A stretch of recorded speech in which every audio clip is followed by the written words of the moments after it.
प्रत्येक वर्ष भली भगवान हनुमान जी के कृपारू ए वर्ष मध्य सप्तदश बरकन्या महोत्सव अनुष्ठित होचे।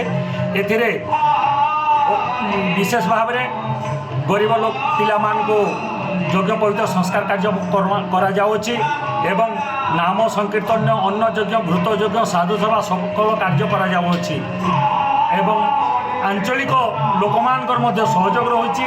समस्त सहयोग द्वारा यह कामटी सुचारू रूपे चली आसुअछि चालुथिब आपण मान सहयोग मध्य रहुछि। देखो प्रथम मु विभिन्न लोक जोगाजोग करे भाई किए असुविधा सुविधा पुओ अछंती आपण माने कहंतु तांको यज्ञ पवित्र संस्कार करिया बोली कहंती सेमानक जोगाजोग करी प्रथमे तापर आमे चूड़ांत पर्याय जेतिकी जन पहुंचंती समस्त को निःशुल्क भाव में यज्ञ पवित्र संस्कार करे काहाठारु 100 टंका मध्य निया जाय नै।